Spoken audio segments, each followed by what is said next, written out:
who's going to be the starter. I mean, really, because there's so many great players on the field. And tell you what, Hinch, he's going to hear it from somebody. Well, it's still, of all the things that still matter in baseball, starting an all-star game is still real high on the list. Pretty cool. Slashes the next pitch.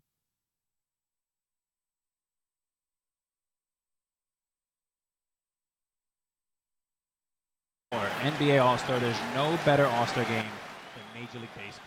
I had an opportunity to play in 14 of them, and every single one of them, I was like a teenager. I was so... Quick thing about Sale, though, that's interesting, that he's had these amazing first halves, but we've seen him kind of go down in the second half, especially...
The following is a presentation of Disruption Networks.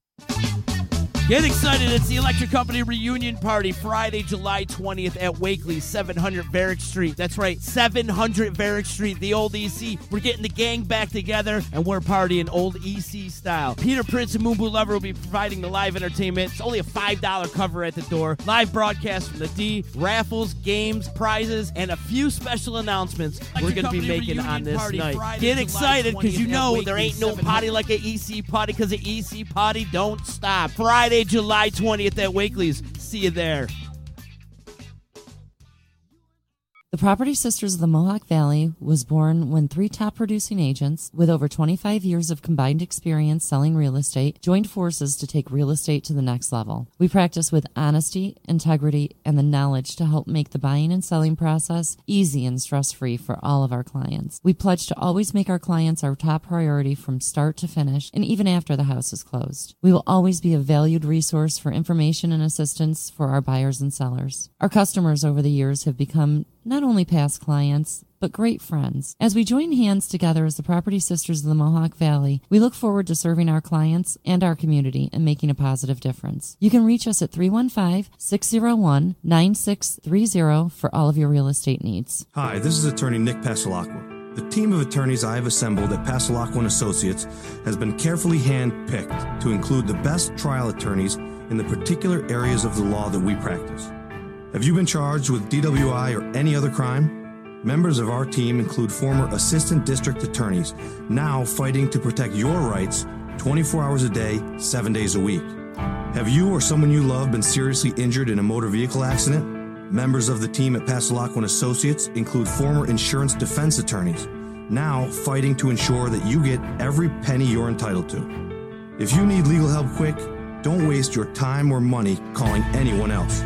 Remember, for legal help quick, you better call Nick and the team at Passalacqua & Associates. 315-500-NICK or 315-500-6425 or visit cnytriallaw.com today.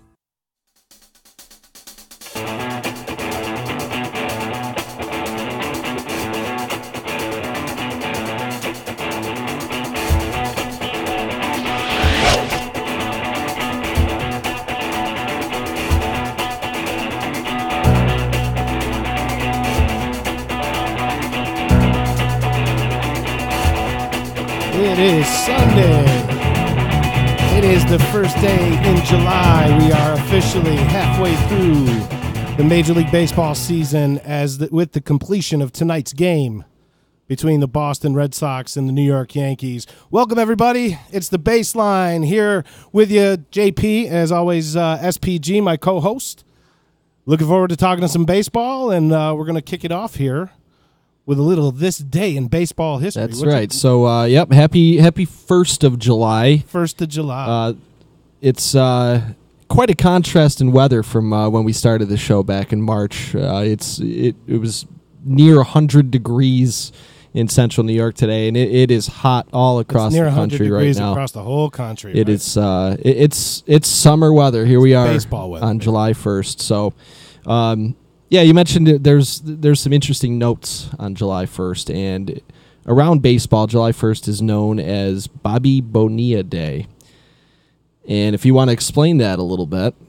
So, Bobby Bonilla's agent is literally a genius.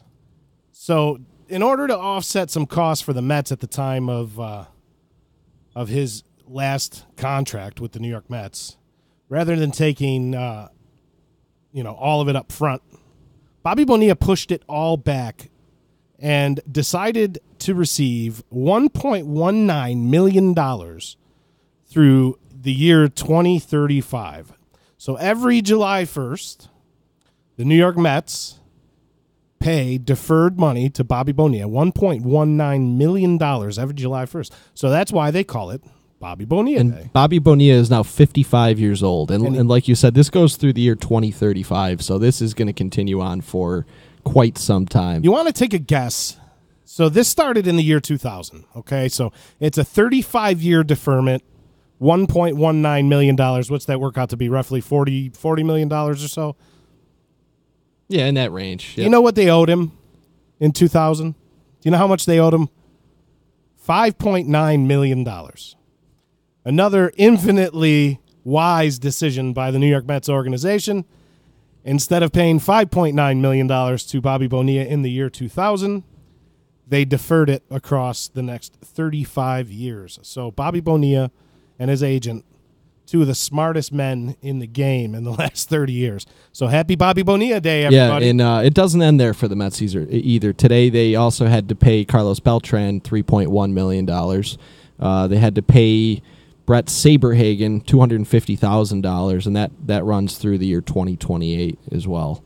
I think Beltran, this is a one-time thing for him, 2018, and they're finally free of that financial commitment there. But today they have handed out several millions of dollars for players that have not played for the New York Mets in many, many, many years.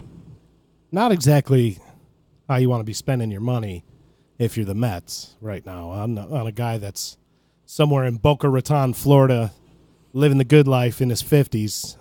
And I'm sure wherever Bobby Bonilla really is, there was a party today. I'm sure he has a party every July 1st. Why would you? Sure there is a party going on with Mr. Bonilla.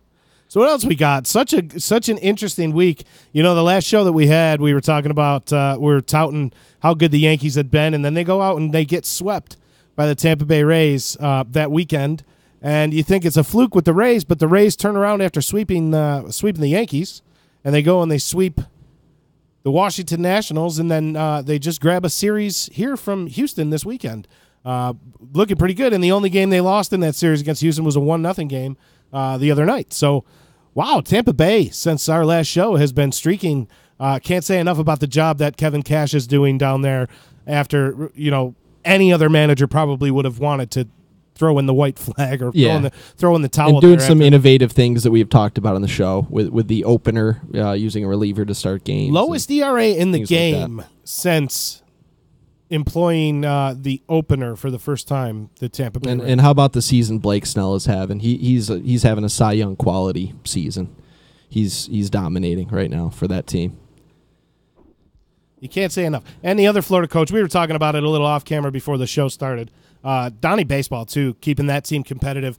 The Florida Marlins are out there winning games right now, which is a lot more than we thought that they were going to do coming into the season. I mean, they're 5-5 in their last 10, but still really, really competitive in a lot of these games. I pay attention because I have their closer, Kyle Barraclaw, on my fantasy team, so I'm paying attention to the Marlins a lot.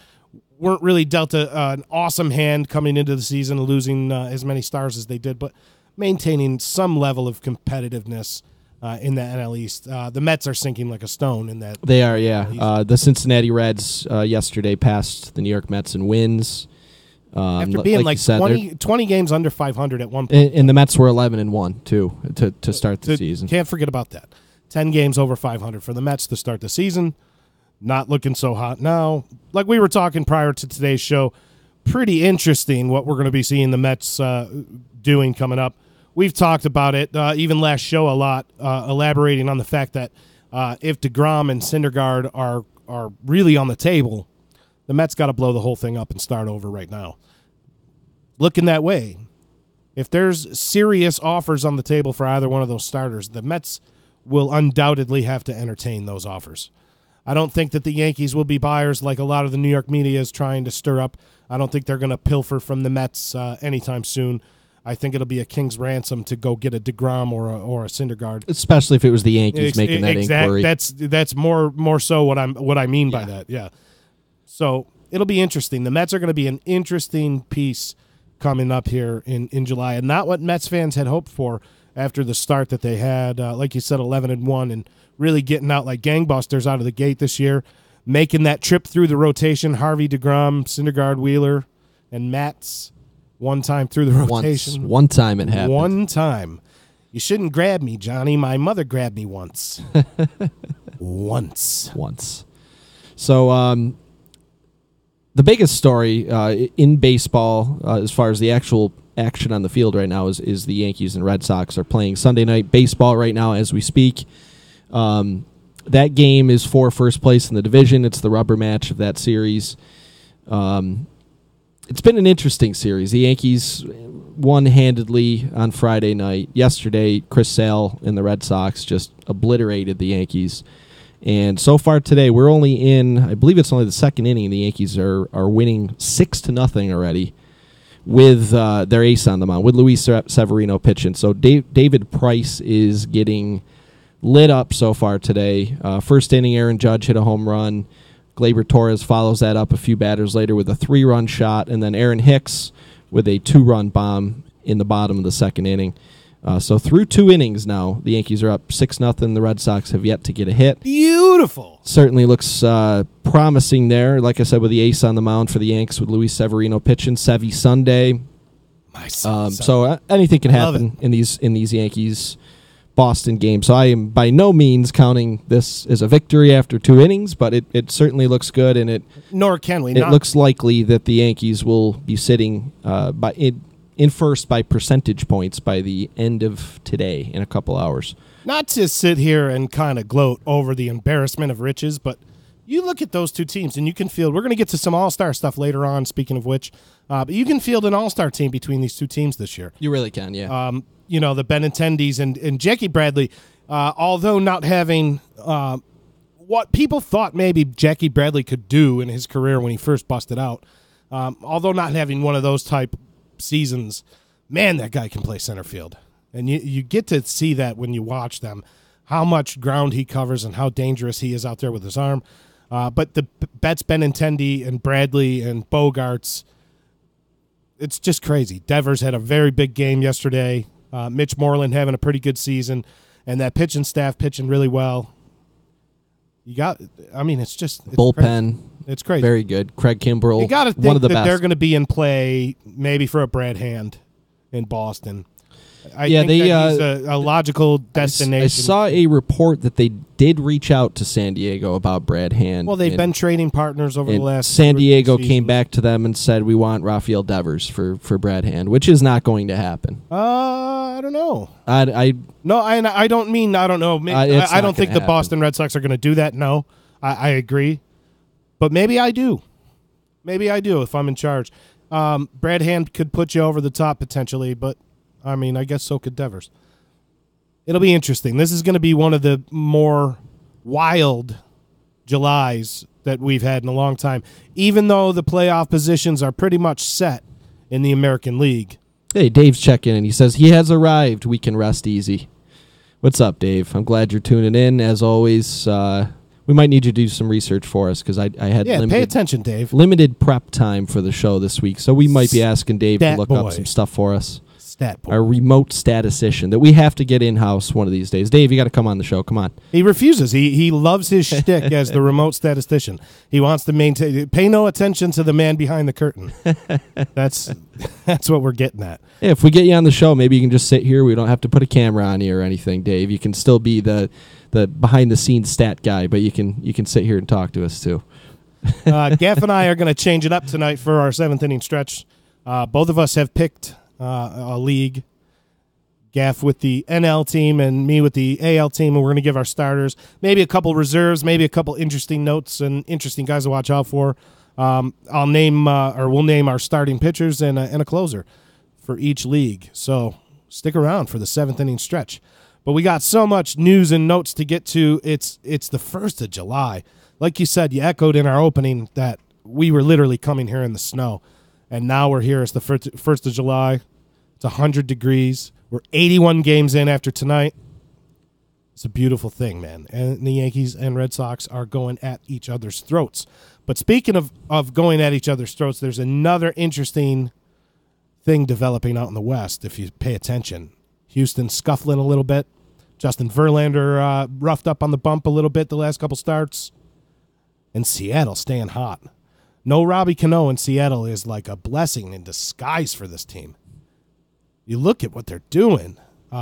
Again, James Paxton. When's he due back? Is it the end of July or early August? It's got to be August. I don't think he can come back in July.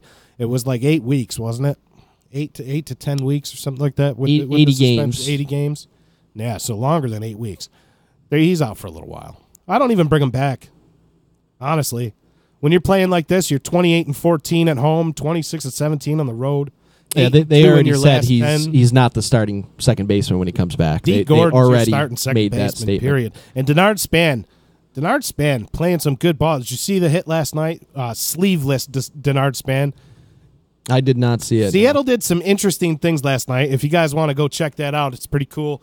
I think about 20 years ago, I think it might have been 20 years ago to the weekend, Seattle did, instead of a turn back the clock night, Seattle did a turn forward the clock. I saw the uniforms. Future uniforms. So last night the Royals and the Mariners did the same thing. The Mariners wore those black and red and gray uniforms with some guys going sleeveless. I saw a picture of D. Gordon in the Denard uniform. Span was sleeveless. I thought it was cool. The Royals had some funky thing on their helmets, almost looked like sunglasses. It was cool. It was something different. All the intros on the big board were space-themed and Star Trek-themed and Star Wars-themed and Alien-themed. Very cool. Good look on you, Seattle Mariners. Streaking half a game out, Seattle Mariners. The Big Maple, James Paxton, solid start today. 8 pitch. Listen to me. 8 innings pitched, no earned, 2 hits, 11 Ks. Just a dominant force on the left side when he gets going. Touching up around 100 all day today. I was fortunate enough to listen to that game while I was at work. You got to watch out for that team, man. That Seattle team's going to they're going to get some people. But that's the big storyline out there in the West. Another big storyline out in the West is what's happening to the Los Angeles Angels. 3-7 in their last 10, and they continue to sink. the Oakland Athletics. How about the Oakland A's? That's the one that caught my eye. They're 7 games above 500 now. 7 games above 500, 7-3 in their last 10. Scoring runs. That lineup looks lethal. The last time we were here, the Oakland Athletics were at 500, okay, where they had been for the previous 8 shows. The Oakland Athletics were hovering around 500, and they had a negative run differential. We sit here today, they're 7 games above 500, and they have a positive 8 run differential. So turning things around there in Oakland. So that presents, there's six games out now of the last wild card spot. They are half a game behind Seattle in the division, so I would say they'd be 8 games back. Seattle's a half a game back, and Oakland is 8.5 back, so they're 8 games back behind Seattle, and Seattle has the second wild card right now. 8 games back of the second wild card. It's not so bad at the first week of July if you're the Oakland Athletics and you're playing baseball like this, to maybe avoid being the sellers. Mm-hmm. And perhaps they buy and go. We've seen that Blake, team go Blake on a Trinan has turned into one of the best closers in baseball, too. After being a part of that Nationals bullpen carousel last year where they were trying to find a closer out of Trinan and Coda Glover and Sean Kelly and a few others there, and they had to make a trade. They traded Trinan, who had struggled last year with Washington, to the Oakland A's in the deal that they got Sean Doolittle and Madsen, and here's Blake Trinan, all of a sudden one of the best closers in the game. It's rare that we see deals like that work out for both teams. But the Nationals, like we echoed this a couple shows ago, the Nationals, they sewed up the back end of that bullpen with Doolittle and Madsen, and now Trinan doing really well, doing good things. Also, Trevino, we talked about him vulturing a save out yesterday. Yeah, rookie setup man there too, yep, Trevino. Watch out for him. Excellent, sparkling numbers, a lot of holds, a couple saves when Trinan's not been available. The Oakland Athletics doing big things out there in the West. A lot of interesting storylines going out there. The only interesting storyline going on in the Central is if Cleveland doesn't win that by double digits, even after the poor start that the Indians had, if they don't win that division running away, there's something wrong because that division just continues to be abysmal. Minnesota sitting at second place, 9 games out, 2-8 in their last 10, lost their last 3. Negative 34 run differential for the just second give place Cleveland the division title now and just call it, because I agree. There's no way any of those teams have even a prayer, not only at the division but at any chance of a wild card. No, and some of these teams are, like we said before, are going to start selling pretty soon. Maybe with the exception of the White Sox. The White Sox might have 1 or 2, ancillary pieces sitting around there. Nothing major for the White Sox to be trading away. They have some bullpen pieces. Yeah, Joakim Soria and guys like that, but nothing. No, it's not going to be like last year where they had Frazier and Robertson, right, and Canley to make a deal like that, or the deal they made to get Yoan Moncada, or who else they traded Quintana last year too. They did. So yep. I don't think you're going to be seeing the White Sox do that this year. Kansas City, on the other hand, already started with trading Kelvin Herrera. And Detroit, you got the Michael Fulmers and maybe guys like Nick Castellanos. And speaking of Kansas City, Mike Moustakas trade talks seem to be heating up with the St. Louis Cardinals as a early favorite to land Mike Moustakas. We'll see what other teams jump into that. He's a guy that makes total sense in St. Louis. Oh, yeah. Yep. Total sense. Good. I'd like to see Moose. He wouldn't have to leave the state. He could stay right there in Missouri and show me. Just go play for the Cardinals. That's good. It's going to start heating up even more. It's only July 1st. You watch over the next 10 to 15 days, the rumors that are going to be flying around are Cole Hamels is another big one. It sounds like he is going to get moved well before the trade deadline. So you could see him getting moved anytime now. I hope Cole Hamels stays out of the Bronx, personally. I don't think that's the piece that is going to improve the Yankees' season. He's having a pretty good year, but I agree. I would have my sights set higher than Cole Hamels, and it all depends on what the asking price is for a lot of these guys. And if you could make a trade work without giving up, obviously your Gleyber Torres, Florial, some of the big names that have been deemed untouchable. a Cole Hamels would be much more affordable than, the aces that could be out there on the market. But, I would have my sights set a little higher than bringing Hamels in. But you look at teams like the Milwaukee Brewers, maybe even the St. Louis Cardinals, the Philadelphia Phillies, another team with a history with Cole Hamels. These are teams that make the most amount of sense for Cole Hamels, not the Yankees. I don't see the Yankees doing that. The Yankees have a bounty of young players that they can't even bring up. They have roster issues right now with guys down in the minors absolutely tearing it up. The Tyler Wades, Tyler Austins, Clint Frazier's, Billy McKinney's. They got guys to move. They got pieces and packages to put together. I see him making a bigger splash than Cole Hamels. But Cole Hamels definitely going to be on the move pretty soon. The Rangers have to act pretty fast on that. It's time.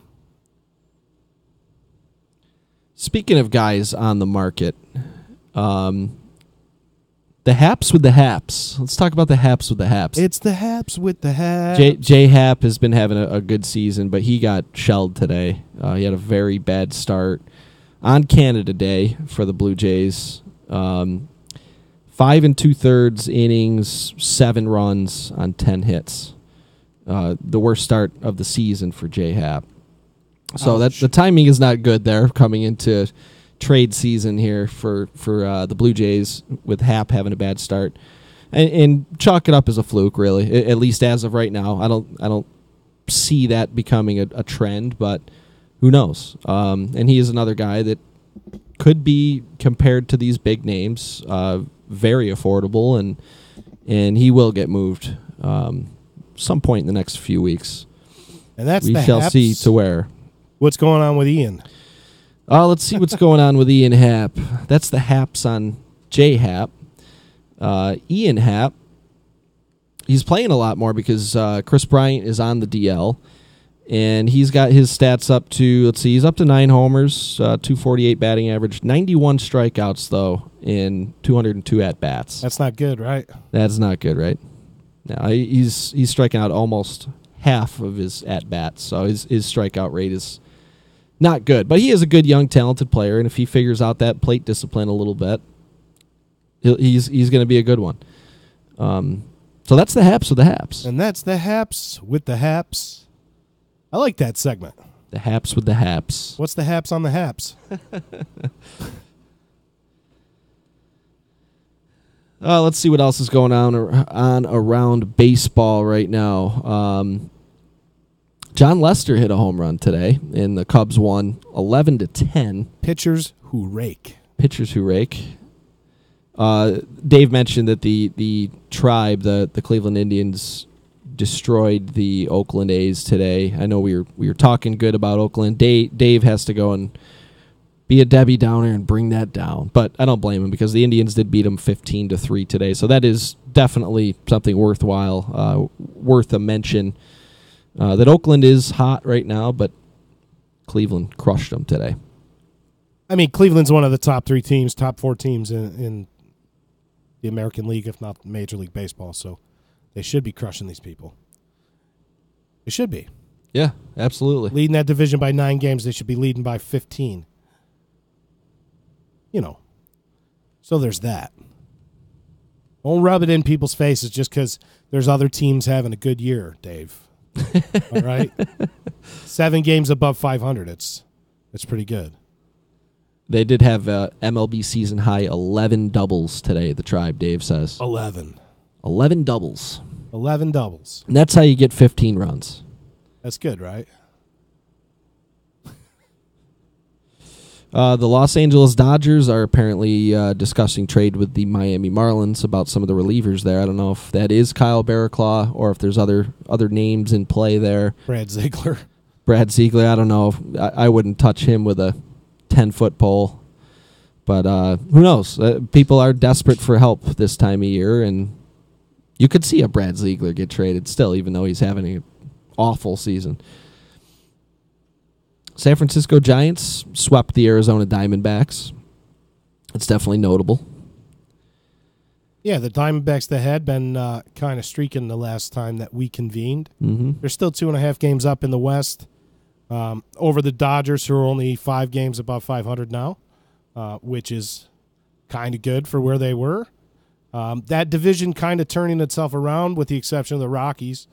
Yeah, the San Francisco Giants are 5 games above 500, which is that's the best that they have been above 500 in a long time. I don't know if they even got to that point in April, but things are turning around a little bit, and they're in San Francisco, and some of their arms are getting healthy. They got Mad Bum back, and it took him a couple starts to shake off the rust, but he's been looking like the Madison Bumgarner we've all come to expect to see when he takes the mound. He's had a couple good ones now in a row. Johnny Cueto should be back very soon, some point in the next week or two. Longoria's hurt. I think he's going to be out another several weeks still, but they're playing better ball there, and Brandon Crawford is having an all-star caliber season. All-star caliber. Stick around for our 7th inning stretch. Yep. When we get to that. That's right. They got issues with the bullpen right now in San Francisco, and that closer role. Oh, yeah. Closer role seems to be up for grabs now with losing Hunter Strickland. And it's funny, over the last few years, Bochy has been reluctant to use Hunter Strickland in the 9th inning, and now they're dependent on Hunter Strickland in the 9th inning. Sam Dyson has been so streaky as a closer for his entire career. He was absolutely lights out for that 3/4 of a season with Texas 3 or 4 years ago. He was, yeah. And then he came back, and he's been an absolute basket case ever since. Yeah, he had a decent second half of the year last year when he got traded to San Francisco. And actually, he started out good this year. It was as soon as he got put in the closer's role. I don't know if it's a head case type situation for him where he just thinks too much about it, gets too nervous, or what happens to him, because he had been a good pitcher this year. He had been doing well. You put him in that closer's role, and everything just fell apart for him. Do you know what 5 games over 500 means for San Francisco right now? That means that none of those San Francisco fans need to worry about San Francisco trading Madison Bumgarner. Right. That's what that means. Right. Anywhere near that 500 mark in that division right now, nobody's getting traded. Not one of those guys. Not a Mad Bum, not a Kershaw, not a Corbin. None of those guys are getting traded. There's going to be a dogfight. I figured that the Rockies would be putting up a little bit better showing right now at this point in the season than being 2 games under 500. It's nowhere near, the failed expectations of, let's say, a Minnesota Twins, but still. Right. I believe you had them winning the West, right, the Rockies? I had the Dodgers winning the West, but I had the Rockies second place and as a wild card team. Yeah. A lot of people expecting them to be doing better than they are at 2 games under 500. 5 games over 500 on the road. 7 games under 500 at Coors Field. So the Coors Field home advantage is not working out for the Rockies. Apparently the other teams are crushing the ball even more. Yeah, the humidor. It's the humidor. That's all you hear about. So bad news for the Rockies right now, and scraping and scuffling. Not what they wanted to see at all. We're kind of just jumping around here. MLB. Yeah, this is the rundown jump around, I guess you could call it. Jump up, and run down. Sponsored by House of Pain. Listen, we got to give them their one mention a month, right? I mean, it is played at literally every sporting event known to man. So they got to be getting royalties like crazy. But yeah, the rundown. The NL Central is what I'm looking at right now, and the Brewers are in first place still, but the Cubs are only a half a game back now. They've won 4 in a row. Cardinals are struggling a little bit. They've lost 4 in a row, so they've lost 4 games on the Chicago Cubs in the last 4 days. Milwaukee still there in first place. They've got some injuries there. Christian Yelich has been out a few days. I don't know if he's going to go on the DL or not, but he's got some back tightness. It sounds like he's probably going to be back here in the next day or two, but that's no guarantee. They're going to see how he feels tomorrow and make a determination on that. And Lorenzo Cain is on the disabled list, so they're losing some bats there. And they are a prime candidate to go out and add some starting pitching as well at the deadline. And if you're the Milwaukee Brewers, you have to. You have to go all in on this season. You invested so much in bringing in Cain and Yelich, and you're sitting in first place on July 1st. You got to strengthen that roster a little bit more. Get ready for potential postseason run here. Totally agree. There's nobody that can disagree with that. They need an arm. They need 2 arms. The bullpen's in really good shape. The lineup isn't just producing. When you got a guy like Domingo Santana, who had a breakout year last year, sitting down there in AAA, and a guy like Thames, who's on the bench. Right. He's getting some time now with Kane out. He was in the outfield today, I believe. But, yeah, I mean, when everybody's healthy, Thames is a bench player for him. It's crazy. So this is the year. They're not a team that's going to go out and lock their big core up for years to come and then go spend in the free agency market. We've seen that. So when you got it, you got the ball rolling like the Milwaukee Brewers do right now. You got to make the moves. You got to sacrifice what you got down there and go after maybe a Cole Hamels. I don't think Cole Hamels is a game changer there. I think that's a nice role player or a nice piece. He is a nice piece, but I don't think that's. Well, I should say he can be a nice piece, and he has playoff experience, which is huge. He's got World Series experience, World Series MVP. But which Cole Hamels are you going to get? Is the question. When you're going to have to trade pieces to bring him in and assume some of his contract too. What the Brewers got what Cole Hamels are you going to get? Brewers got a pretty good, track record for bringing over lefties in the middle of the season. They sure do. So maybe you get the CC Sabathia effect with Cole Hamels coming over. And we're automatically putting Cole Hamels in Milwaukee, Wisconsin, and we shouldn't be. But there's plenty of available pitchers. Maybe a Chris Archer ends up as a Brewer. But I totally agree with you. There's no way that the Brewers can be not buyers. There's just no way. They have to be. You have to add some 13 games arms. above 500 on July 1st. Maybe not even the Brewers expected to be that good right now. Only a half game up on the Cubs, I understand. 5.5 up on St. Louis. I get that. I get that they're not running away with anything. But maybe they didn't even expect to be this good. Go do it, Milwaukee Brewers. Go do it. Team to keep an eye on for sure. Talking about teams to keep eyes on. The Atlanta Braves. Yeah, how about them? Just stay atop that division every week when we meet. You see the Washington Nationals from time to time start creeping back towards them, and then the Braves just step on their face and they do. They really kick them back do. down and say, "Get back down there.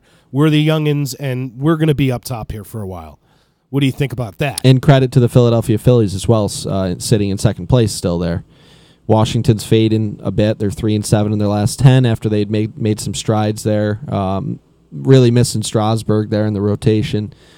Some of the big names that had been out for a while, your Murphy and Adam Eaton, not quite back yet. I mean, they are playing, but they're not playing up to their abilities at this point, and understandably so. They got a great bench. They're shaking the rust off. Great bench in Washington. And that I say it at every show.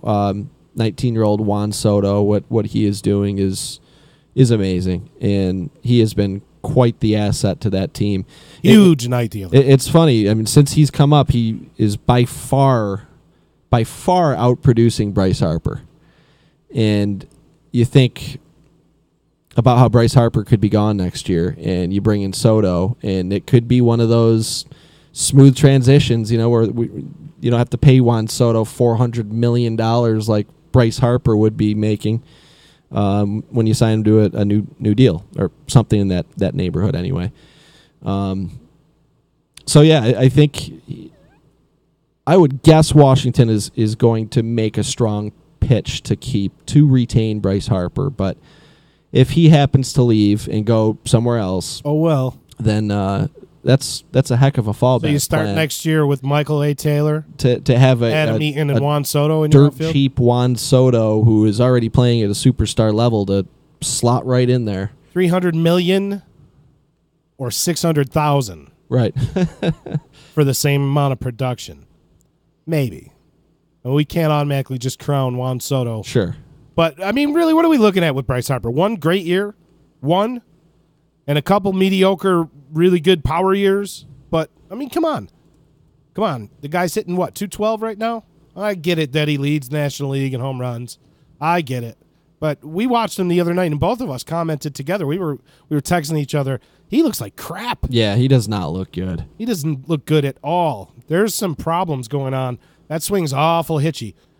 Awful hitchy. Yeah, you and take he out looks so skinny. He you looks take out almost Bryce malnourished. Harper's Eat something, Bryce. You take out his Yeah. MVP season, 2015, which was an amazing season. The numbers are ridiculous. You know, he had 42 homers, batted .330, OPS over 1,100, on base percentage of .460. So that year, the MVP year, was just ridiculous. And every single one of those numbers that you just read off is got to be his career high in every one of those numbers. They are, yep. Right? So 118 runs that year. there comes a point in time where you got to look at the numbers from start to finish and say, well, that's an anomaly. And we're really seeing the real Bryce to his Harper. credit, last season he missed significant time with injury, but he batted .319, 29 home runs in just 420 at bats, OPS over 1,000. So he did have a very good year when he was on the field last year. But overall, you're right. I mean, if you look at it, here's his career home run numbers. When he was 19, he hit 22 home runs. Phenomenal rookie season for a 19-year-old. 22 home runs that year, 20, 13, then 42 in the MVP year, 24, 29 last year in a shortened season, and of course he's got 20 this year, leading the NL.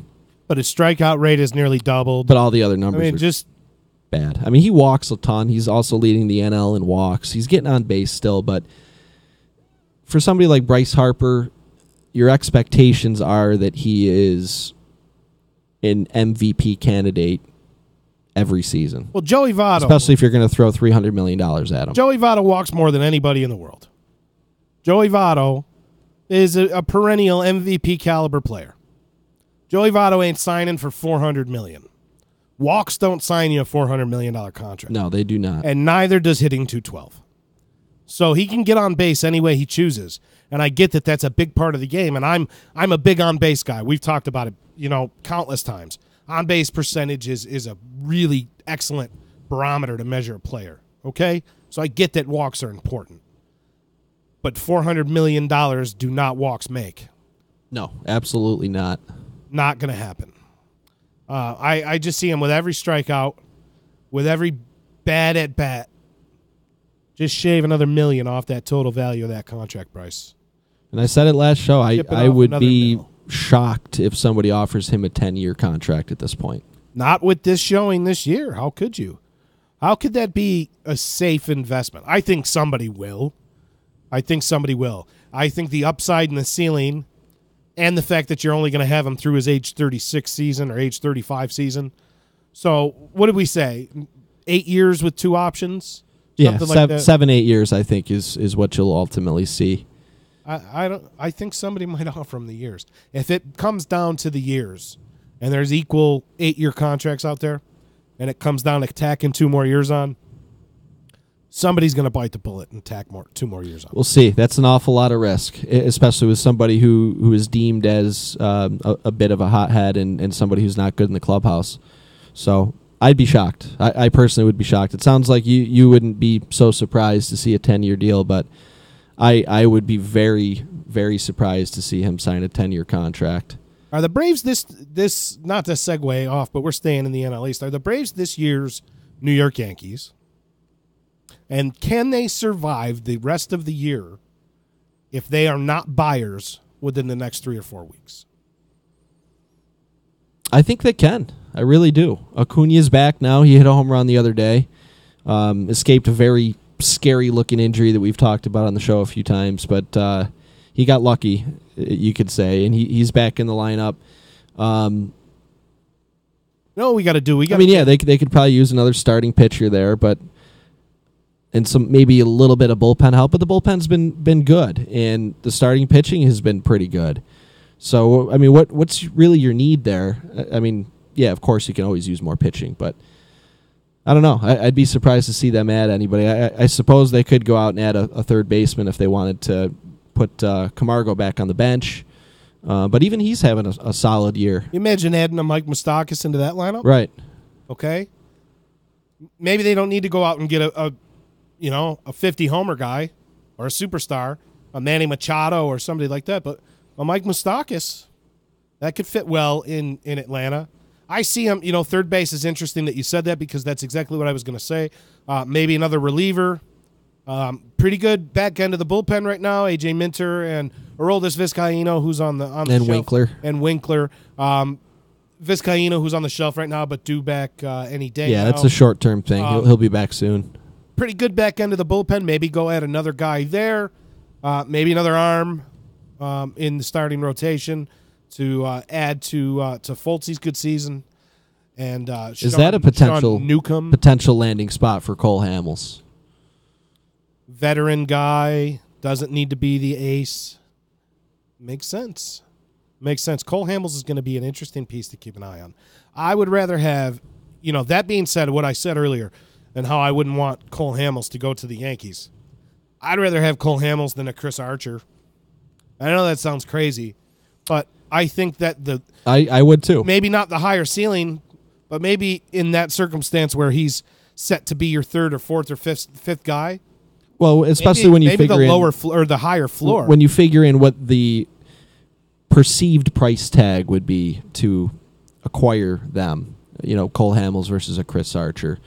And then you get all that playoff experience and World Series experience coming along with Cole Hamels. So, yeah, I think I would too. If I'm a team, especially if I'm a team like Atlanta, a very young team, getting that veteran in there who's been there and done that that adds value in and of itself, let alone what he's going to be doing, what numbers he's going to be putting up pitching. Cole Hamels is going to the National League. If I had to guess, if I had to put money on it in Vegas right now, I'd put Cole Hamels on a National League team. It just makes more sense. Maybe you see I don't think Cole Hamels goes to the Dodgers, but you got to see the Dodgers making a play for another arm right now with possibly the Cubs. Walker Buehler getting blown up this week and sent back down to the minors. And Rich Hill, Lord knows what is going to happen now that he signed that endorsement deal with Johnson & Johnson. He'll get another blister. But it's blistering hot out, Yu out there in the sun. Darvish just had a pretty major setback for the Cubs too, so he's looking at being out for a lot longer. He's not coming back anytime soon. You think the Cubs are having a little caveat emptor there with Yu Darvish? A little hindsight. Yeah, buyer beware. I would think so. A little hindsight. And what you kind of saw it coming do? when Darvish just got torched in the World Series last year with the Dodgers. But it's not a good situation for the Cubs, and they've got a lot invested in him. And you almost wonder if they wish they just gave Jake Arrieta what he wanted. Not that Arrieta's having a great year, but having a better year. He's having a better year. He's at least healthy and pitching right now. Much better year than Yu Darvish. Yu Darvish is golfing somewhere. He's learning how to play. That's it. No good. But yeah, it's going to be an interesting year or an interesting month coming up here towards the end. Looking forward to it. We got to do a trade deadline special, I think. Oh, yeah. Yeah, definitely. Coming up, 2 weeks maybe from here. Send us, if you're listening right now and you're watching and you want to send us in some potential trades that you think are going to happen. Maybe they could be zany. Who knows? What's your favorite team going to go out and do? They're going to be buyers? They're going to be sellers? Send us a private message here on the baseline or to Disruption Network and let us know what you think. What do you think, Dave? Tell us what you got in mind for the Indians. I would bet you that bullpen help will be the first thing that he types. He's already typed it out. He was getting ready. He's got it ready to send. He's got it on copy paste. He's got it on his clipboard. But yeah, if you're out there, and right now, if you're out there listening, do us a favor. Go down to the bottom of the page and click that share button. Yes, please do. Share us with your friends, and maybe they're out there wanting to get the haps on the haps and listen to the seventh inning stretch. So share the gift of baseball with your friends, and you'd be doing us a big favor by doing so.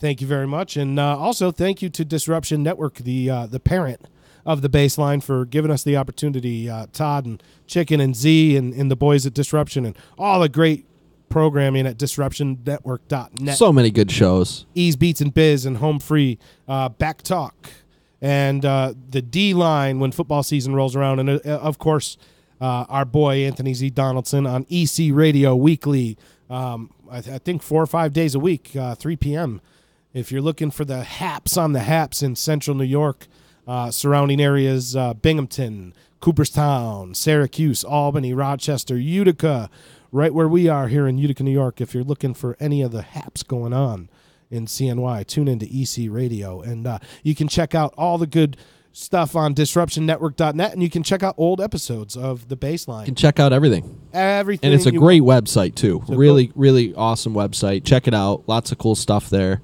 Disruptionnetwork.net. Appreciate you. So I think that that pretty much does it for our standings. That's the our jump around. That's the jump around, the rundown right there. Trying to squeeze in a quick show here because it's hot and it's Sevy Sunday. That's right. And we've been going at it all day. I've been working all day, and you've been doing the family gig all day. So I'm been tired. enjoying this ridiculously hot weather by hanging out around the pool. Enjoy my AC. Yeah. Oh, I can't wait to just chill out in the AC and watch the end of the Yankees game tonight. Kind of cruising through this one tonight, folks. But so the Yankees, an update with that game, they are still leading 6-0 after 4 innings. Severino has allowed 1 hit in 4 innings. David Price not having. How many Ks? Let's see what we got here for Sevy. It's a beautiful thing. Severino has pitched like the best pitcher in the game for the better part of this season. And with Verlander scuffling a little bit, now with 4 losses, and Severino sitting there at 12-2, perhaps after tonight, moving to 13-2 before the All-Star break. Severino's got to be your front leading candidate right now for Cy Young. And Severino, 4 strikeouts in 4 innings. It's all right. We'll take that. 2 walks and a hit. We'll take that. His ERA is down to 2.02. So you could see that dip into the ones potentially if he keeps this up today and throws another couple innings. In the American League. Scoreless baseball. In the American League, we're going to have somebody at 13-2 perhaps with an ERA under 2. Just insane. Good look, Sevy. That a boy. I love it. I love watching it. Him and the Big Maple are absolutely carrying my fantasy team right now. Yeah, Dave, we were just kind of curious what your thought is, aside from the obvious, which is bullpen help.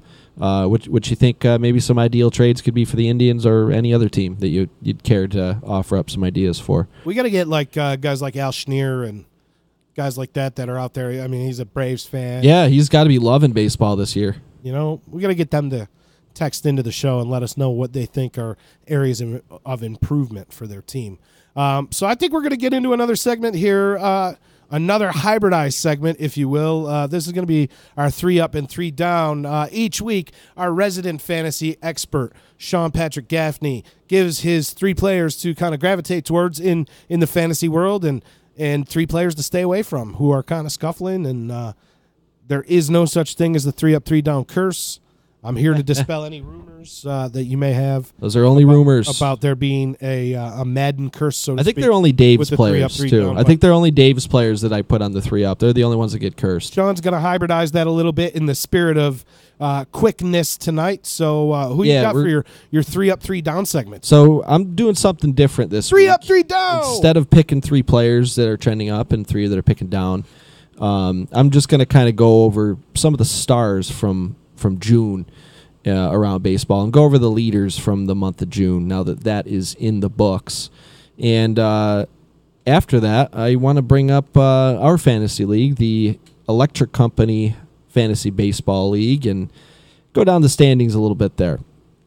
So in the month of June, your leaderboard for batting average was Paul Goldschmidt, 364 average in the month of June.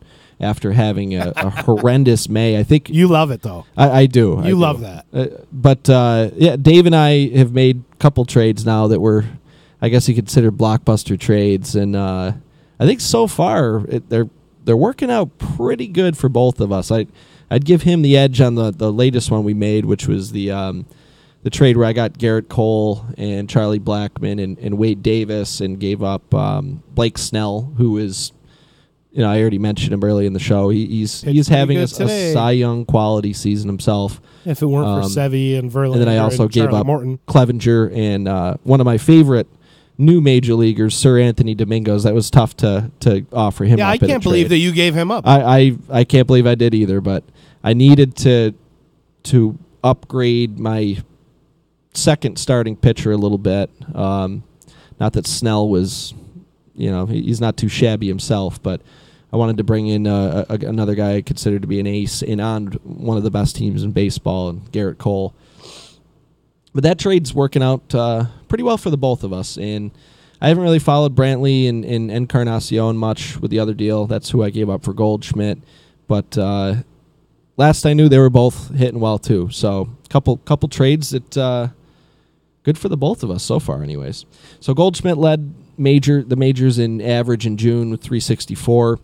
On base percentage leader. I bet you can guess this one. Take a shot at on base percentage leader. All of Major League Baseball in the month of June. Oh man.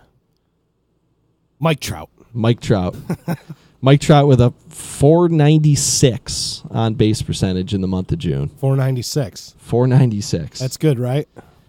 Your slugging leader is a guy who's a little unheralded. He's kind of having. Are we playing a guessing game for 3 up, 3 down today? Ridiculous good season for how unheralded he is. And we talked about the Milwaukee Brewers, and I haven't mentioned. I don't even know that I've mentioned his name all season, but.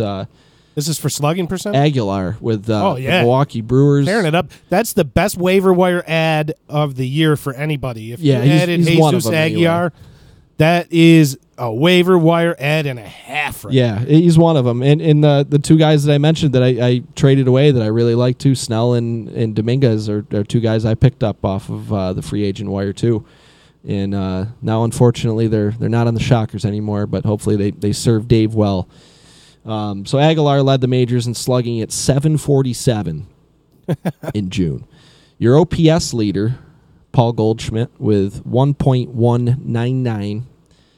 And your home run leaders, tied with 11, Alex Bregman and Nelson Cruz. 11 home runs apiece. 11 home runs in this June. 11 home runs in June for Nelson Cruz. A big part of that surging Seattle lineup. Again. Now, getting into the pitching stats, your ERA leader, Tyler Skaggs, 0.84 ERA in the month of June. Really the only bright spot as far as starting pitching goes with the Angels. Yeah, that staff is wearing a cinder block around their ankle, swimming in very deep water. He was on my 3-up list last time around. Yeah, it looks like that didn't curse him. Maybe they cursed the Angels, I don't know. But Tyler Skaggs is still Well, now they're still losing Lamb. Yeah. To John Lamb, I believe it is. The Tommy John surgery. Yeah. The bargain shopper version of Noah Syndergaard. If you guys are into baseball memes at all, look up the Noah Syndergaard. I have cable. Noah Syndergaard. I have DirecTV meme, and you'll know exactly what I'm talking about. So the Angels are losing another guy to a torn UCL. Another. And so we made the joke the other day that they should rename the name of the team to UCLA. Right. Because, geez, strengthen those muscles, guys. Come on. Torn UCLA. Yes, torn UCLA. The torn UCLA Angels. Yes. The UCLA Tornos. But the puns are flying off the wall here at Disruption Studios. While Skaggs is having a good year, he has a history of injuries himself. I don't know if it was an elbow or what it was. Richards is another guy that is pitching on half a UCL there. Right. And Shohei Ohtani, another guy. So torn UCLA. That's the Los Angeles Angels of Anaheim now. That's their new name. We've dubbed them the torn UCLAs. All right. And Skaggs is he's a pitcher that has had Tommy John surgery in the past too. He's healthy right now, but he's been there too. You can line up 10 major leaguers, 10 major league pitchers, 10 of them, and 7 of them have had Tommy John already. It's not like it's a rarity these days. It's not. And of those 7, 4 of them had it prepubescent. But you know who never had Tommy John surgery was Old Hoss Radbourne. Old Hoss Radbourne didn't need Tommy John surgery back then. Listen, they called it Old Hoss surgery back in the day. And they didn't take a ligament out anywhere. They just made you get up and go back out on the mound. They made you chug a bottle of Jack Daniels. They made you use your other arm. And speaking of using your other arm, the Philadelphia Phillies' Vincent Velasquez is a legend and logged one of the most memorable plays of the season last night, wherein on the mound he takes a comebacker about 100 miles an hour off of his right arm, his pitching arm. proceeds to throw his glove off of his left hand, pick up the ball with his left hand, and fire a strike to first base to get Adam Eaton out. All right, if you haven't seen that play, and I promise you coming up going forward, next couple of shows, Sean and I are going to be rolling out some stuff with our soundboard and maybe a little video screen down here so we can actually show you what we're talking about here. Yeah, we got some cool stuff coming. We got a lot of cool stuff coming. We're updating as we go, and we're looking for cool new ways to deliver a good show for you guys. But if you got a chance to go check it out right now, look up Vincent Velasquez and just type in news or whatever, and you'll see this play from yesterday. Yeah. He takes a liner off the right arm, picks it up with his left arm, and fires a strike. Obviously, he's ambidextrous because every single one of us, at least the ones that I know, picking it up with their other arm would have looked like Baba Booey or 50 Cent. Oh, yeah. Somebody throwing out a first pitch, yeah. So good for Vincent Velasquez. And that, an amazing and him play. Getting hit by that pitch was bad enough where he is on the disabled list now, too. Yeah, he's on with a forearm contusion. Another good play in the NL earlier in this week, and if you can go look this one up right after you look up the Vincent Velasquez and play. We can share these out on our Facebook page, too, so you can check them out. Brent Suter with the forward barrel roll in Milwaukee. I don't know if you happen to see that one, too, this week. Brent Suter, fielded a comebacker, not even a comebacker. He fielded a weakly hit ground ball up the right-hand side, up the first baseline, and did this barrel roll thing and dove and extended and tagged him out at first base. So another good play. Pitchers fielding practice. This is what they practice. They practice the comebackers. They don't just practice running over and covering first base. No. It's not it. Pitchers fielding practice is important. It's important, damn it. And I'm telling all you pitchers out there that if you don't think it's important, you need to go watch highlight tapes like Mark Burley and Vincent Velasquez, the legend Vincent Velasquez. CeCe made a real nice play getting off the mound. I want to say it was like the 6th inning of Friday's game. Real quick reflexes, got off the mound and made a huge out by throwing the runner out, going to first base to end a potential rally on Friday. Speaking of pitchers, making that boy can move nice plays for 6'7", 300 For how big pounds. he is, he can. That boy can move. He had another career playing for the Giants, playing left tackle. That boy, right? Damn, CeCe is an athlete at 6'7". CeCe Sabathia, some good news on that front right there. He hosted his charity softball game this week. That was pretty cool. Did you see Odell Beckham hitting home runs? I did. Very cool to see that. And that stuff's going on all around. Mariano Rivera, too, with the triple down the left field line. I love baseball.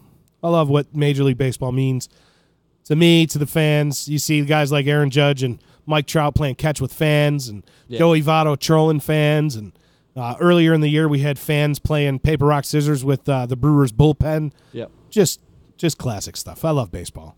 It's not like any other sport. Oh, Dave's checking in. He says Jesus Aguilar is a former Indian. He's a former Cleveland Indian. I did not realize that. Who was that trade for?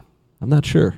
I can't recall him being a member of the Indians. And he has kind of come out of nowhere with Milwaukee, too. But, yeah, he's... I already said he led the majors in slugging percentage in June. So where did I leave off here? Tyler leaders, Skaggs with the stay on 0.84. Your wins leaders in June: Zach Greinke, John Lester, and Zach Eflin with 5 wins apiece. Your losses. Zach Eflin looked really, really solid. He did, yeah, against the Yankees last week. I got to witness him firsthand. So if you are an owner out there in fantasy baseball and you got Zach Eflin, looked really good against one of the best offenses in the game. So you might have something good. 5 wins in the month. 5 wins in the month. Pretty good. Your loss leaders, 2 Kansas City Royals. Loss leader. Jason Hamill and Junis with 5 losses apiece. Saves. And that's only like half of the losses that the Royals had all month. Right, yeah. Yeah, that 10. If the Royals were 10 and 19 or whatever in the month of June, I'd be surprised. Oh, I'd be shocked. If they had 5 wins in the month of June, I would be shocked. They won a few of them the last week of the season, too. And I'm going to go off on a little tangent now that we're talking about terrible teams because we haven't mentioned the Baltimore Orioles this week, and we talk about how terrible they are every single week. But I saw a stat on the Baltimore Orioles, and I know I'm going off topic on the 3-up, 3-down thing. No, please do it. The Baltimore Orioles finished. Well, let's see. They won yesterday. So the last day of the month, they won their first game against an American League team in June. Wow. They won one game against an AL team in June, and it was yesterday. I think they were 6-5. They actually had 6 wins against National League teams in interleague play. But Give these Baltimore fans some hope, Orioles organization. Start the selling process now. Do it. It's embarrassing what they're doing for their fans. That just blew my mind. It took them to the last day of June to get a win against an American League team. And they play in the American League. Yeah, they play in the American League. Unbelievable. Unbelievable. That's an interesting stat. It's embarrassing what they're doing for their team right now. It really is. Your Major League saves leader in June was Edwin Diaz. Again? Again. Great season. Your strikeout leader, Trevor Bauer, was 62 strikeouts and 41 in the third innings. Your whip leader, your opponent average leader, and your opponent OPS leader is all the same guy. How many saves did Edwin Jackson have in this month? Edwin Diaz? Or Edwin Diaz, I'm sorry. This month he had 12. He was the leader. 12 saves. Unbelievable. 32 saves for the season. Pretty historic. A heck of a year. It's a really good year. Heck of a year. On pace for 64 saves. He's one of the best in the game right now. There's no doubt. There's no doubt about it. You know, it speaks volumes when they go out and get a guy like Alex Colomé, and there was not even an inkling that there was going to be a split anywhere in the roles there. Nope. And set up, man. Today, right off the bat. James Paxton goes out and dominates for 8 innings, 2-hit ball, shutout ball. They don't bring James Paxton out in that game for the 9th inning because they got Edwin Diaz down there. Yep. So it speaks volumes to the type of guy that he's been for the surging Seattle Mariners. So it doesn't surprise me that he led the league in saves. So let's see if you can guess this one. I'm guessing you probably won't be able to. Okay. The whip leader, the opponent average leader, and opponent OPS leader in the majors. What pitcher? It's the same guy. What pitcher do you think that is? He leads the league in whip. For June. Whip? What else? Whip, opponent average allowed, and opponent OPS allowed. For the month of June. It's nobody you mentioned already? It's nobody I've mentioned already. He's somebody whose name has come up a few times on the show, but he has not been mentioned today at all. Huh. I don't know, buddy. Who is it? It's Mike Fultonevich. Oh, Fultzy. Mike Fultonevich. We actually did. His name came up today. Did it? Did we mention him? His whip is 0.75. Opponent average allowed 123. Kicking myself in the ass for that one, partner. And opponent Kicking OPS myself in the ass for that one. 396 OPS. I texted you for 3 weeks straight about Mike Fultonevich. How I didn't have any room to add him to my roster, and I should make room, and I didn't, and now. And who has him in our league? That's a good transition, good segue into Fred McGriffey Sr. Fred McGriffey Sr., who came into today in first place, and he has been in first place for a majority of the season. And, of course, we're talking about the Electric Company. The Electric Company Fantasy Baseball League. And Fred McGriffey Sr. is the team that's in first place. Has been the majority of the season. He has a ridiculous bullpen. He's got Chapman, Kimbrel, and the aforementioned Edwin Diaz. Just a ridiculous collection of closers. And he had an interesting strategy that has worked out very well for him so far of picking those guys very early compared to where you usually see closers go. So he has been in first place, but I believe we have a new leader in our league as of today. I'd have to pull up the numbers again just to confirm that, but I looked earlier, and just by a couple points, Joe Boo needs a refill. Bartender, Joe Boo needs a refill. Has taken over first place in the Electric Company Fantasy Baseball League.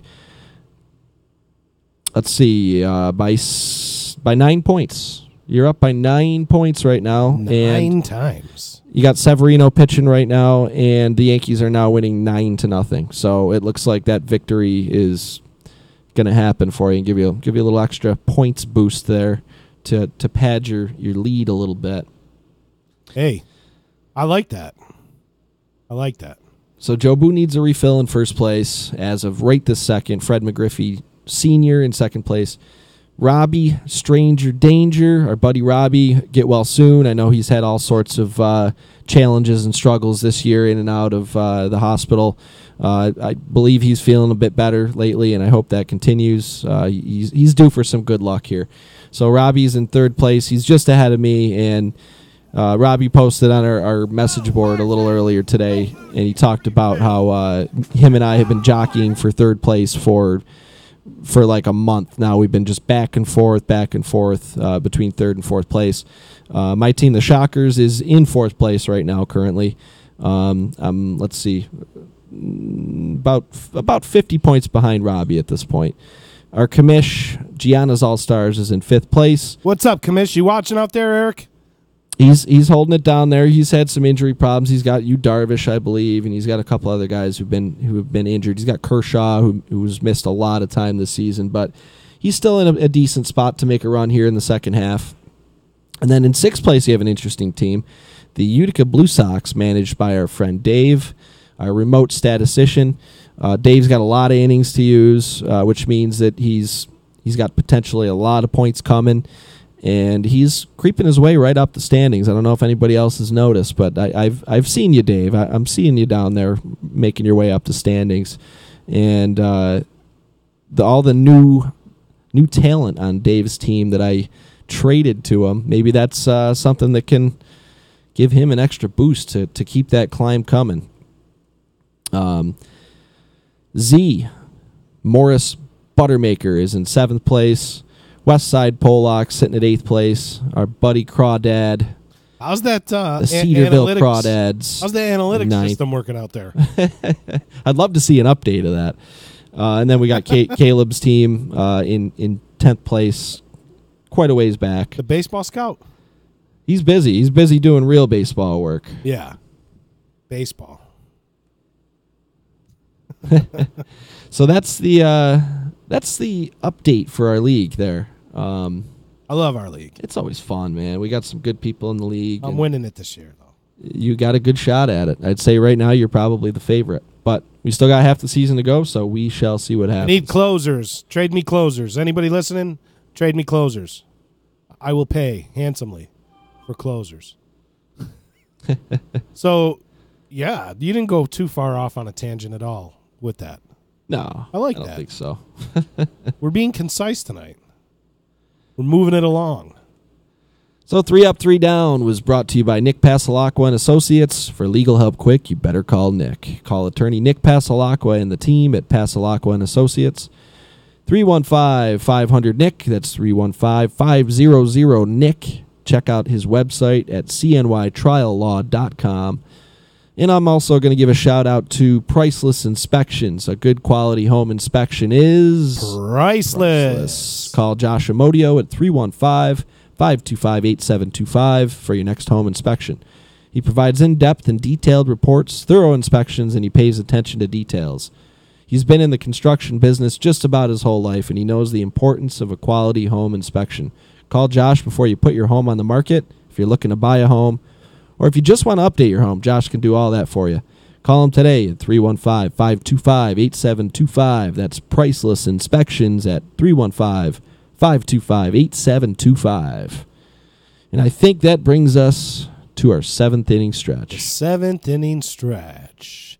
Get up and stretch, everybody. We're at our seventh inning stretch, and this week, stretch time. We are going to be talking. We're changing it up a little bit. Each week, Sean and I like to give differing 7 lists, 7 best of something.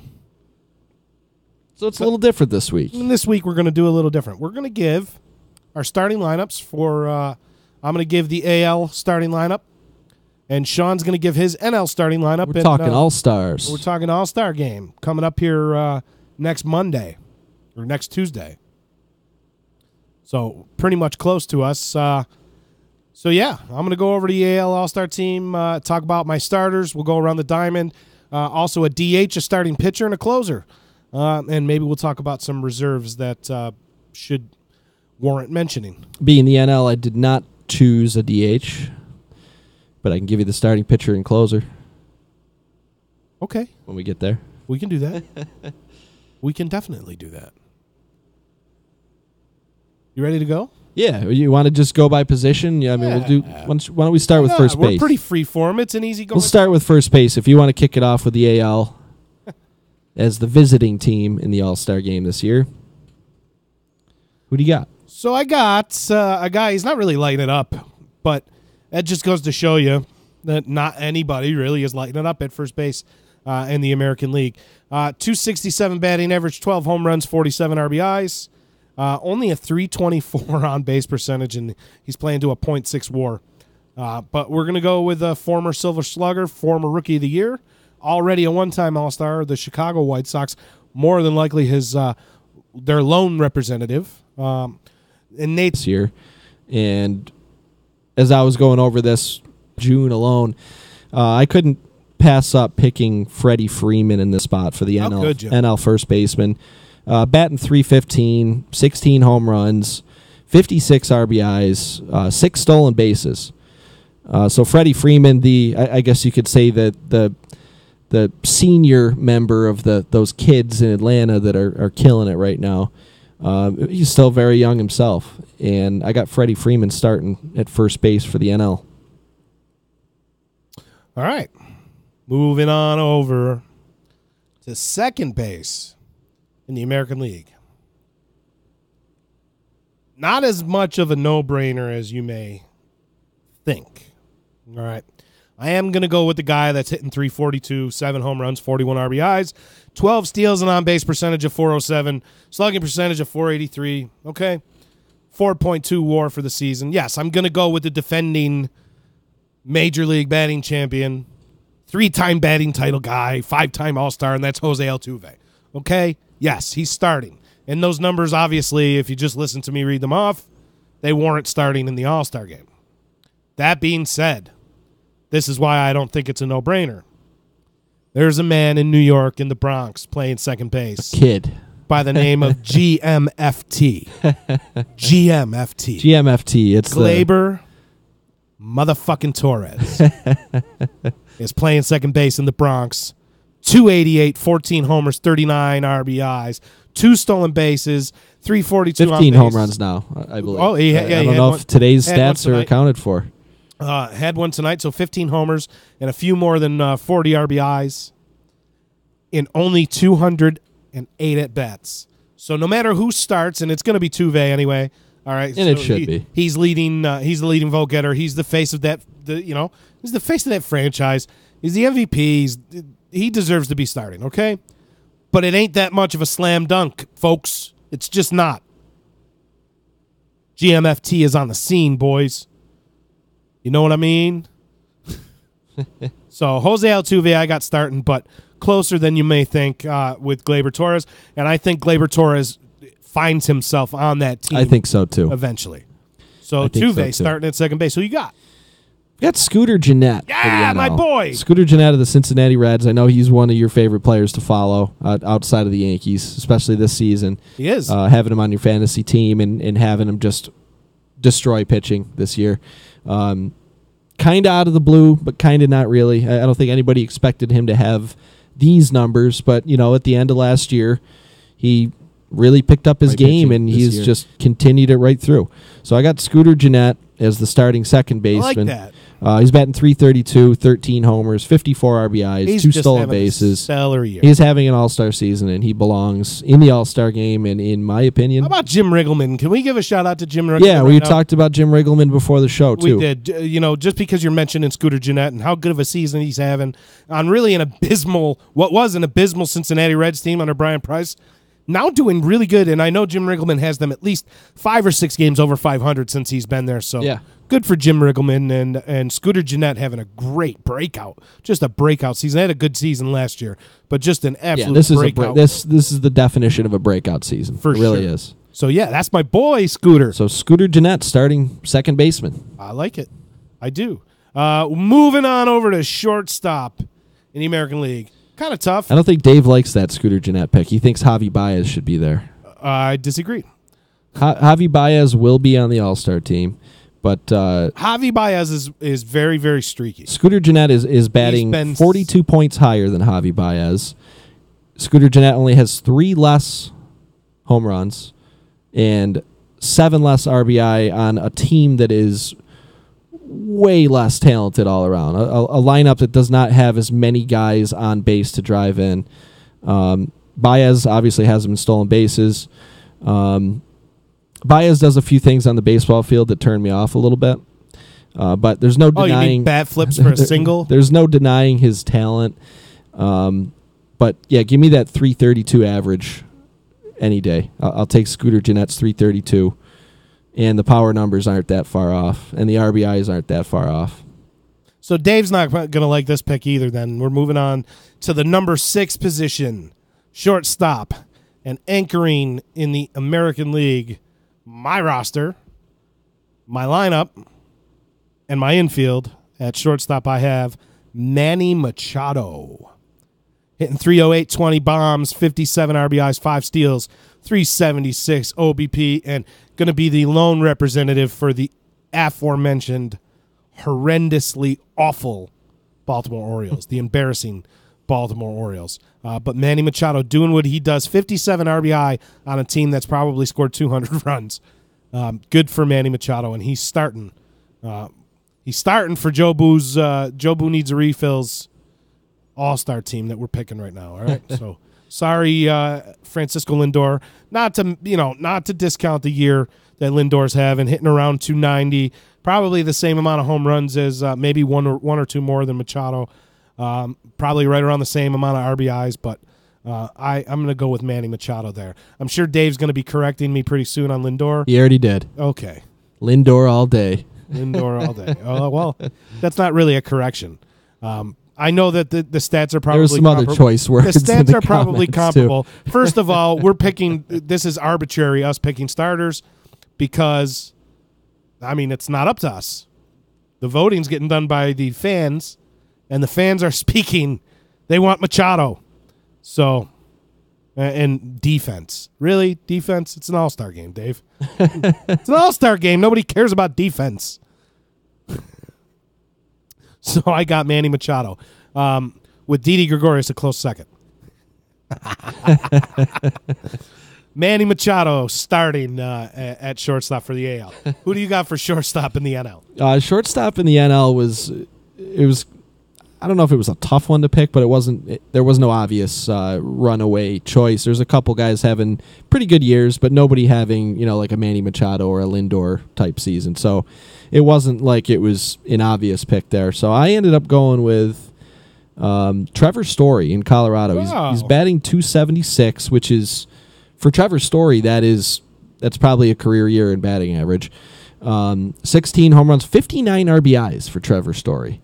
And 10 stolen bases. That's up among the league leaders, I'm sure. Yeah, 10 stolen bases there, too. So there's a few other guys that are having a good year. Brandon Crawford having a very good year, too. He's going to end up on that team as well. He's batting .315 with 10 homers, 39 RBIs. I don't have it in front of me. Yep, here we go. I got it. Brandon Crawford. Trey Turner's having a pretty good year, too. Brandon Crawford is going to start the All-Star game. He is the current leading vote getter. He's the leading vote getter, and it looks like he'll be a starter. He's going to go there. So Trevor Story, I don't even know if Trevor Story makes the team, to tell you the honest truth. Maybe. Oh, there'll at least be 2 shortstops, I would think. And maybe Trey Turner makes it over him. Turner, it's possible. All right. Very possible. So we're over to third base. And in the American League, I don't even want to say it. You want to get into it now. All right, buddy. I'm going to start an Indian, okay? I'm going to start Jose Ramirez, the angry hamster, I believe Dave calls him, the hamster. The angry hamster. Yeah. I'll start Jose Ramirez at third base. Kind of a no-brainer. The dude is out of his mind right now. So there you go, Dave. There's your starter. There's the Cleveland Indians fix right there. Right to the main line for you. At third base in the NL, it was a pretty easy choice for me. Another Colorado Rocky, the second consecutive Colorado Rocky of my NL picks, is Nolan Arenado. Year in and year out, MVP type player. He's batting .306, 21 homers, 59 RBIs, 2 stolen bases. Once again, is just putting up a great set of numbers. Looking around the NL, there's a couple other guys that deserve mention. Eugenio Suarez in Cincinnati, batting .306, 16 homers, 61 RBIs in the stolen base there. He's having a very good season. Let's see. Travis Shaw, he started out on fire. He's kind of tailed off a little bit. He's had a pretty good year. He's sitting there with 14 home runs right now. But yeah, it was a runaway choice. Matt Carpenter too. I'll mention Carpenter. He's been on fire the last month in St. Louis. But Nolan Arenado was the easy choice for me there. Dave checking in, saying Francisco Lindor has a 4.7 WAR compared to 1.6 WAR for Manny Machado. Machado's starting though. I didn't make the choice. It's hard to have good WAR numbers when your team doesn't win, because that's part of the stat. Wins above replacement. Ooh. But it's a valid point. It is a valid point. We just gonna jump right into the outfield, or do you want Yeah, to go for it. You want to go to the catcher? Yeah, let's do catcher. Let's get catcher out of the way. So my AL starting catcher. Not much fanfare with this position either in the AL. I'm gonna go with Wilson Ramos from the Tampa Bay Rays. Yeah, I think he's the obvious choice there now with Current, Sanchez hurt. And Current leader, vote getter. Not doing too awful much, but we're gonna start Wilson Ramos. in the NL, I have one of Dave's players now. One of his new players. Mr. JT then, right? JT Real Muto. And he's having a great year. I missed a couple games this week. And, of course, the day that or a couple days after I trade JT Real Muto, the reason why I traded him is because I have Gary Sanchez, and all of a sudden Gary Sanchez gets hurt, like the day before the trade went down or something. Or it might have been the day of the trade. But he's a major bright spot there with the Marlins. If you look at his numbers, let's see, and he missed time at the beginning of the year. I think he missed almost a month, and he's still put up 10 homers, 35 RBIs, batting .309, and he's another one that keep your eye on him to see if he gets moved, because his stock is climbing high, and the Marlins would be smart to make that move and offload him to maybe a team like the Nationals, somebody like that. I know he's been linked to the Nationals time and time again, and it just has never materialized, but who knows? Maybe they get something done. I would be very surprised if he was still on the Marlins roster a month from today. 306, 10 home runs, 35 RBIs, 364 on base percentage for JT Realmuto. I love that start. I do. That's one that I can really rally behind on your team right now. Buster Posey probably really close. He's sitting over 300. I'm sure he's the leading vote getter in the NL in terms of catchers. Anyway, so he's probably going to be starting. But, yeah, JT Realmuto having a great season for a not-so-great team. So he might be their lone representative. We might see some lone representatives be starting in this game, which is pretty cool if you think about it. But yeah, JT Realmuto. Moving on to the outfield, I'll start with my center fielder. Do we really not know who's starting in center field for the American League in the All-Star game? I have a feeling I know who it is. All right. So, it's Mike Trout. I'm not going to say any more. Nobody. You look up Mike Trout's stats right now. You know what it says? It just says really good.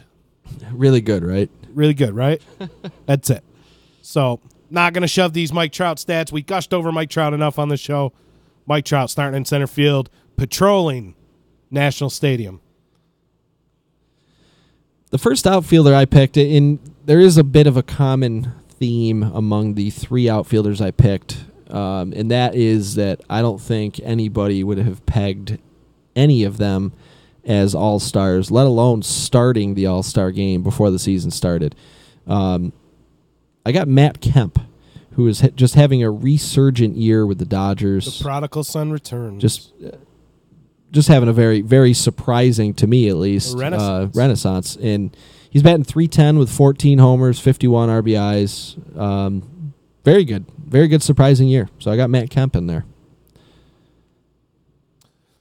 I'm going to give my second. I mean, there's a guy that I can't start on this AL team in the outfield. It's kind of crazy because he's having.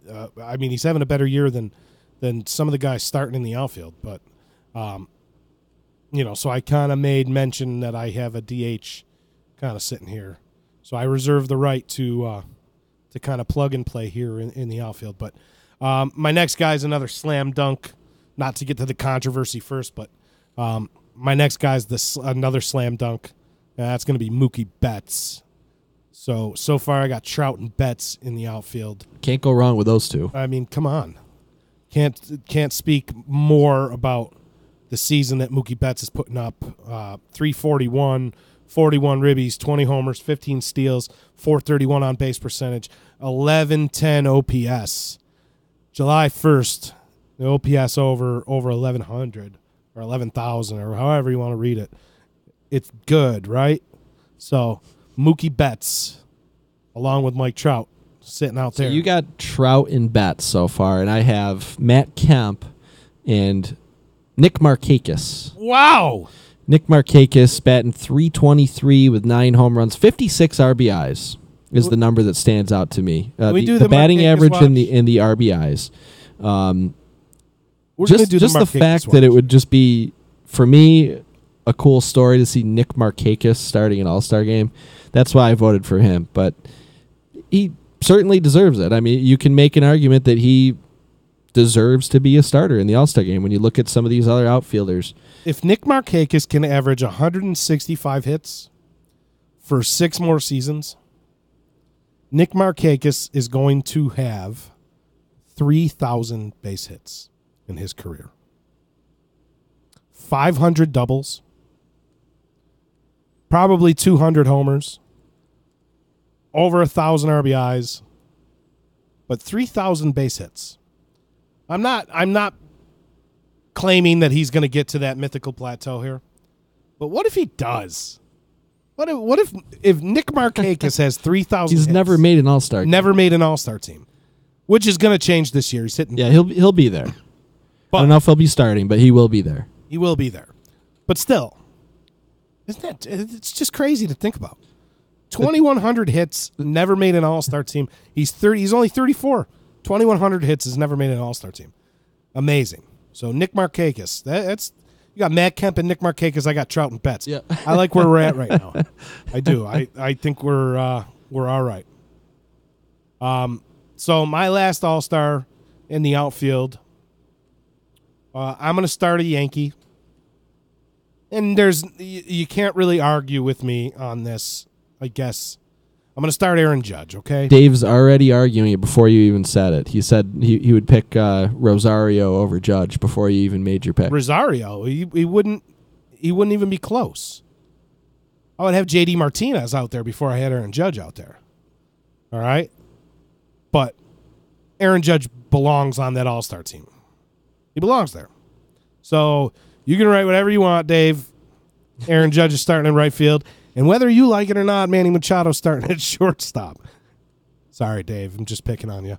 If you were in studio, you'd have a chance to defend yourself. So that's my starting 9. Big ups to J.D. Martinez, too, having a killer year. He doesn't play enough games in the outfield for me. Not with guys like Betts, Benintendi, and Bradley. He's not going to see many starts in that outfield. So, that's it. JD is DH eligible. I understand. Do they use the DH in the national? They do. For the All-Star game, they use a DH. They probably do. They have. If you go on the ballot, if you go on the voting on MLB.com, it gives you a chance to pick a DH. So you got to pick one. I got JD Martinez. That's my DH. I don't. All right. So now you got to pick one. You got to give me your last. Well, I still outfielder and a DH, and then we'll get into the maybe rotation. So I'm going to throw in. Let's see. Let me get back to it here. I'll give Odubel Herrera the last outfield spot in the NL. Then I love it. 283 average, 14 homers. Had the very long on base streak this year. He does a lot of things well. He's having an all-star caliber year, so I'll throw Odubel Herrera in there. I like that. And you picked J.D. Martinez as your DH. Is that what you did, or have you not said that yet? No, I'll say J.D. Martinez. Okay, sure. so you got J.D. Martinez. And I'm going to go off the board a little bit. And he was originally going to be my third outfielder, but I figured I'd put the veteran Herrera in there for the outfield spot. And I'm going to go with a guy that's not even on the All-Star ballot, a kid who is not even on the All-Star ballot. If you go to vote on MLB.com, you will not see this kid's name on the ballot. And that's did this kid hit a home run in June that counted for May? He did. I know who you're going to say. That would be Juan Soto. Juan Soto. 19-year-old Juan Soto. Sure, the sample size is a little low right now, but I think it would be a cool story to get him to the All-Star game. In his 126 at-bats, he's got 25 runs, 8 home runs, 21 RBIs, a stolen base. He's batting .310. His on-base percentage is .416. That's where this kid really catches my eye, is just his plate discipline and getting on base and walking for a 19-year-old kid, when most people his age in baseball are just starting in A ball, just getting their professional career starting. He is on the biggest stage. He's in the major leagues, and he is producing. I mentioned the .416 on base percentage. OPS is .988 right now. And if you look at his stats so far this season, 29 strikeouts in 126 at-bats, 23 walks. He's walked almost as much as he's struck out. And that's just incredible for a 19-year-old to have that good vision and that good feel of the strike zone to be doing what he's doing. And I think it would be, again, this is kind of our version of the fan vote. And I just think it would be cool and exciting to see 19-year-old Juan Soto in there. We mentioned Gleyber Torres possibly making the roster, 21-year-old Gleyber Torres, and I'd like to see these young kids in there. Ozzie Albies is another one for the Braves. I'd like to see these guys make the All-Star game and be around all those festivities and see how all that works out. At the Major League All-Star game. So we got Dave checking in. Nick Markakis is second in wins above replacement for NL outfielders, behind Lorenzo Cain. Lorenzo Cain is injured right now, Dave, so I don't think he's going to be healthy for the All-Star game. So I omitted him due to that fact. There you go. But it is a good point, and Lorenzo Cain would have been in my starting lineup had he not been injured. But he just went on the disabled list. I think it was yesterday or the day before. So brings us to this. Who you got starting the game? Oh, let's see. Who do I have starting the game? This is boring pick, but it's Max Scherzer.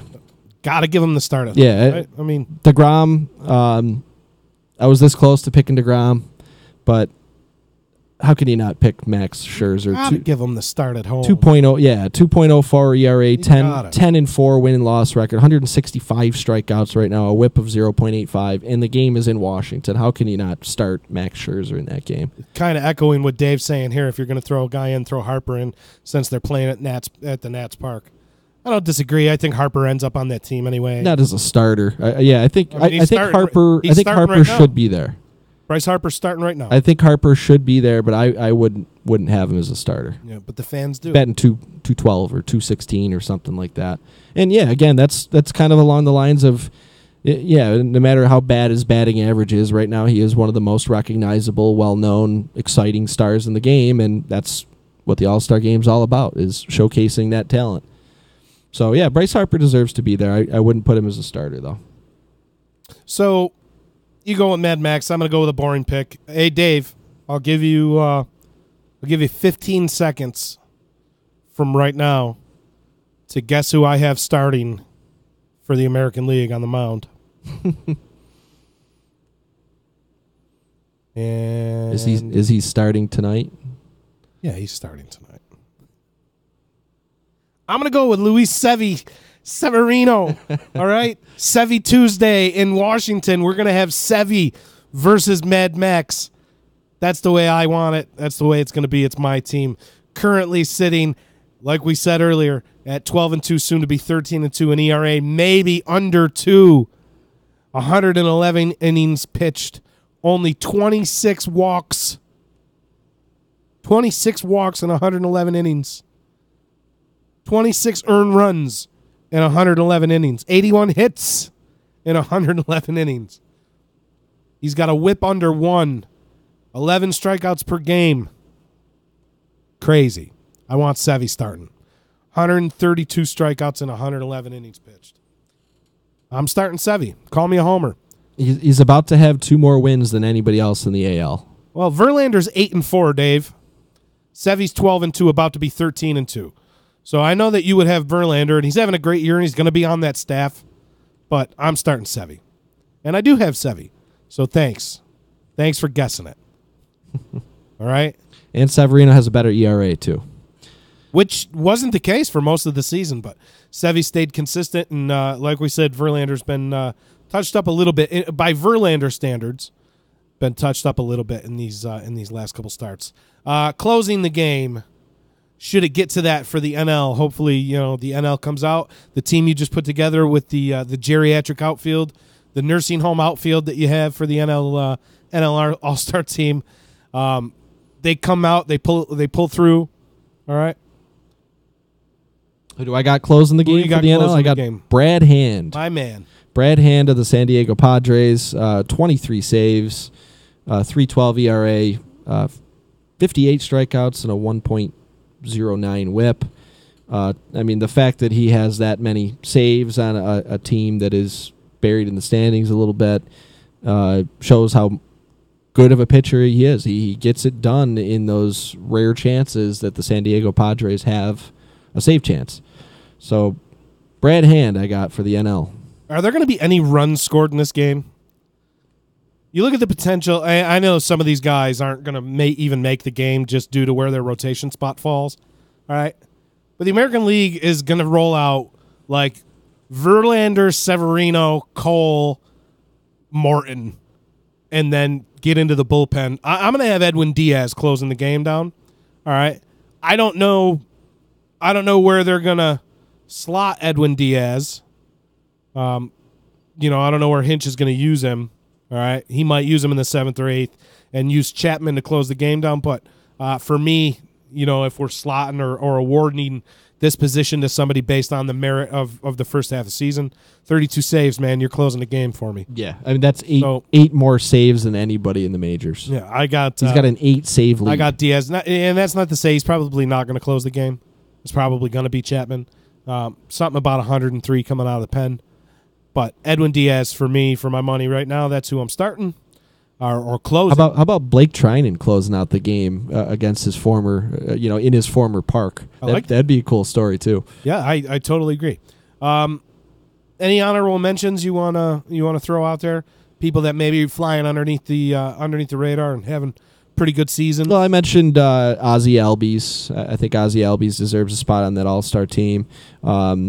I mentioned already Bryce Harper. Not that he's a fly under the radar guy, quite the opposite, but he'll be there. He'll be there on that roster and probably starting, honestly. But we shall see. I'm going to go with another honorable mention for the shortstop position in the American League, which is, it's absolutely stacked. We've already mentioned the years that, Machado and Lindor are having, kind of hinted to Didi Gregorius. Didi Gregorius, 15 homers, 48 RBIs, something to the effect, hitting 260, having a really good year, almost an all-star caliber type year for a shortstop. But Gene Segura is a guy that absolutely belongs on this team. He might not be the starter, given that Lindor and Correa and Machado would be ahead of him, but Gene Segura hitting almost 340. I believe he was at like 338, 6 or 7 homers, 40-something RBIs, 15 steals. Gene Segura, he's got to be a good one too. He's got to be on that team. And Dave brought up Javi Baez. I think he's another obvious one. Okay, he belongs on the roster somewhere. Paul Goldschmidt deserves to be there. Michael Brantley, there's a guy that absolutely deserves to. Michael Brantley deserves it too. Deserves to be on the All-Star team. We mentioned one of the Yankees rookies, but how about the other Yankees rookie there, Miguel Andujar? Potentially being a guy that could spell Jose Ramirez at third base.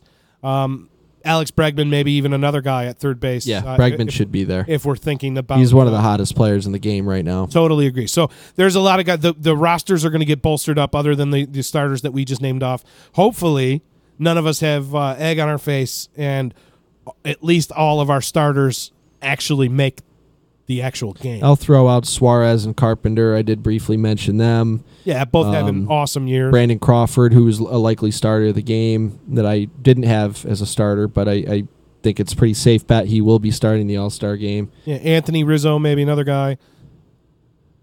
Yep. So yeah, he's kind of having a down year by Anthony Rizzo standards, but yeah, he by all means could be an All-Star. So yeah, that's it. That's the seventh inning stretch. That's the seventh inning stretch, brought to you by Steep Ponte Volkswagen. Stop down to their showroom at 5046 Commercial Drive in Yorkville, New York. See why it's easy to do business with Steep Ponte Volkswagen. Check out their website at steeppontevolkswagen.net. And, of course, check out the Disruption Network website at disruptionnetwork.net. All the great content, all the other shows, all the episodes of our show you can check out there. Awesome new website, fairly new redesign that's very cool. So go out there and check it out, disruptionnetwork.net. Beautiful. We sewed this one up into a nice little bow tonight. This is our quickest show. Not bad. I'm kind of happy about that. Not going to lie. We didn't struggle too much in this heat. That's what happens when I don't prep. We don't go for 2.5 hours. I don't think it's you, buddy. I don't think it's you at all. But that's good. I'm glad that you're kind of taking fault for it. Yeah, we're a team here. We are. We're definitely a team. So that brings us to our final segment. And as always, each week, we got to call somebody out for some kind of egregious penalty against mankind in the baseball world. And we're going to throw somebody out of the baseline. Got to throw them out of the baseline. I had one off the top of my head. Not too many negative stories coming out of Major League Baseball the last couple weeks, which is really good. Nobody's got suspended for beating their wife or for taking steroids. So consider those all positives. Two things I want to mention and two entities that maybe are getting thrown out of the baseline. First and foremost, this story is a few weeks old, but definitely worth mentioning on our show. The Yankees had dealt with some rainouts, across April and May, and had one rescheduled to a Monday afternoon for a doubleheader. So the Yankees were going to have to play, or are playing, a doubleheader at Baltimore. I'm sorry, at Baltimore on a Monday. Going to make up 2 rainout games with Baltimore. The very day that was announced that the Yankees and Baltimore would be making up this doubleheader on that Monday, Major League Baseball and ESPN decided to select the New York Yankees-Toronto Blue Jays game for the national game of the week for Sunday night in Toronto.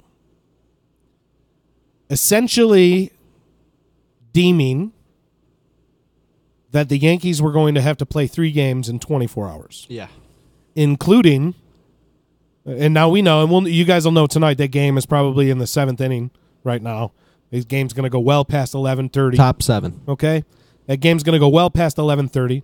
So just imagine a typical Sunday night Yankees game. Severino's still pitching, and his ERA is down to 1.98, by the way. That's good, right? Anyway, Major League Baseball and ESPN decide to take the Yankees-Blue Jays game and make it the Sunday night game of the week, moving it to 8 p.m. Eastern on Sunday night, where the Yankees will then have to complete that game, get on a bus, go to the airport, get on a flight, fly to Baltimore, and play 2 games the next morning or the next afternoon. Kind of shady. Major League Baseball and the Players Association and the New York Yankees have come out, and it has since been resolved. But what has been a couple weeks brewing, I've been wanting to mention this on the show for a couple weeks. Yeah, and we've talked about this off air a few times. Aaron Boone actually, and rightfully so, made a huge deal out of this. And he went after ESPN, which is kind of funny because he is a former ESPN employee. But he made his feelings well known about this whole thing. So I'm going to throw Major League Baseball and ESPN especially. We're going to throw ESPN out of the baseline tonight. You're out of there. Shady dealings. Out of here. Shady dealings, ESPN. And I'm glad that Major League Baseball stepped in and rectified it. No team, and this is not because this is the Yankees. Not at all. No team should be tasked with a getaway day and playing 3 games in 24 hours. It just shouldn't. It's not fair. So Major League Baseball and ESPN, more so ESPN, out of the baseline this week. You're going to have to do something. And I watched your baseball tonight. Something was going on with MLB Network earlier in the week, and I couldn't get it to load. And so to get my fix of baseball into the main line, I happened to turn on baseball tonight. Not the same. I used to love baseball tonight. The same product. I used to love that. That used to be such an awesome show that they have had. And like anything else that they've done, they've pretty much ruined it. You're wasting Tim Kirkjian. You're wasting Buster Olney. You're wasting them. So baseball tonight, yeah, you're out of there too.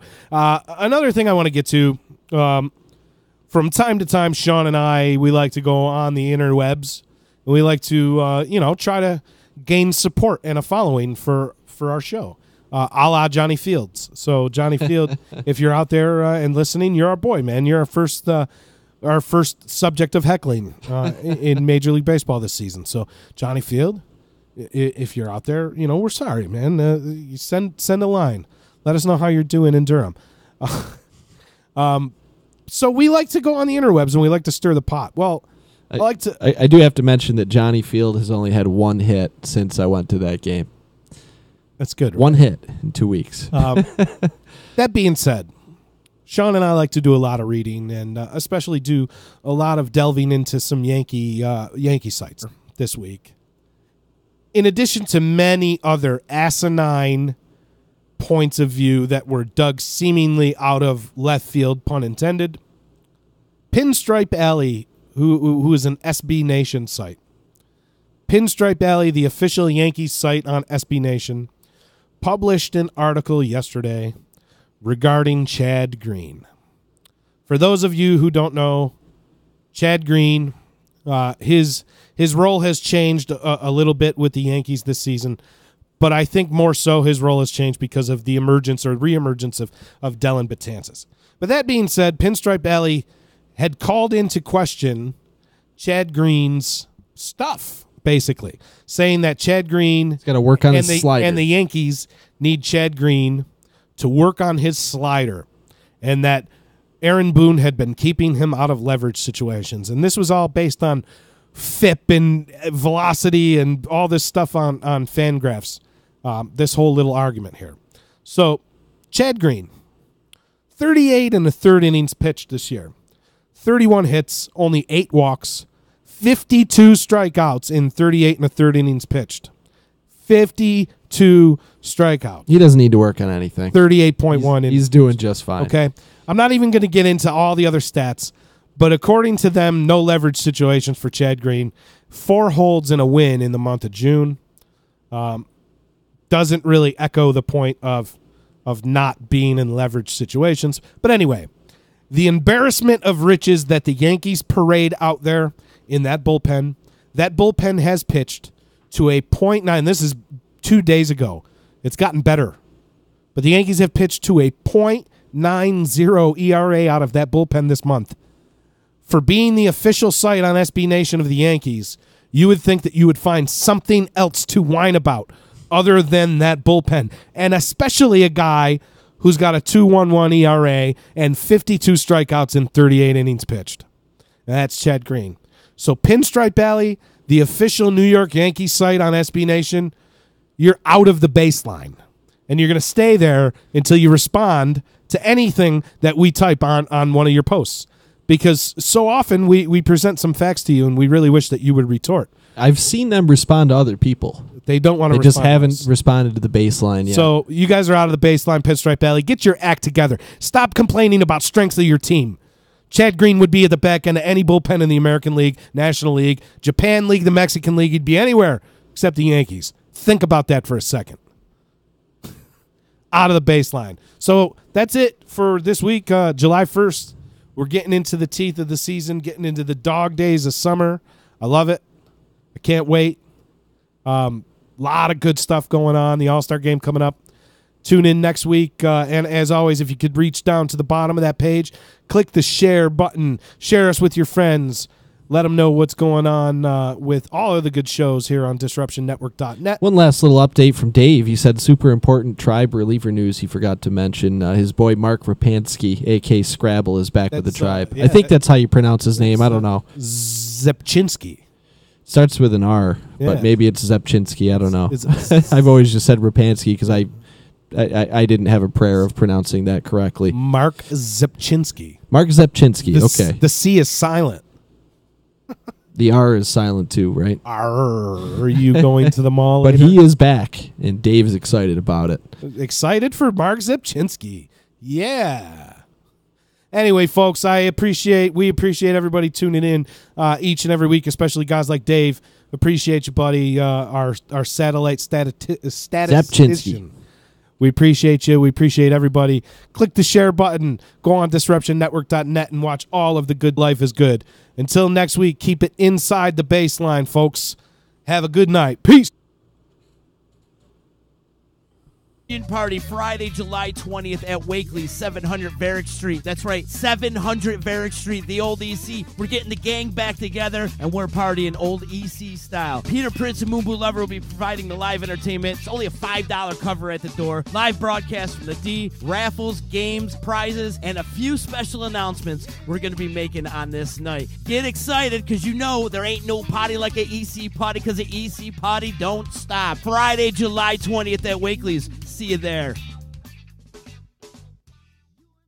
The Property Sisters of the Mohawk Valley was born when 3 top producing agents with over 25 years of combined experience selling real estate joined forces to take real estate to the next level. We practice with honesty, integrity, and the knowledge to help make the buying and selling process easy and stress-free for all of our clients. We pledge to always make our clients our top priority from start to finish and even after the house is closed. We will always be a valued resource for information and assistance for our buyers and sellers. Our customers over the years have become not only past clients, but great friends. As we join hands together as the Property Sisters of the Mohawk Valley, we look forward to serving our clients and our community and making a positive difference. You can reach us at 315-601-9630 for all of your real estate needs. Hi, this is attorney Nick Pasalacqua. The team of attorneys I have assembled at Pasalacqua & Associates has been carefully hand-picked to include the best trial attorneys in the particular areas of the law that we practice. Have you been charged with DWI or any other crime? Members of our team include former assistant district attorneys, now fighting to protect your rights 24 hours a day, 7 days a week. Have you or someone you love been seriously injured in a motor vehicle? Need legal help quick? Don't waste your time or money calling anyone else. Remember, for legal help quick, you better call Nick and the team at Pasalacqua & Associates. 315-500-NICK or 315-500-6425 or visit cnytriallaw.com.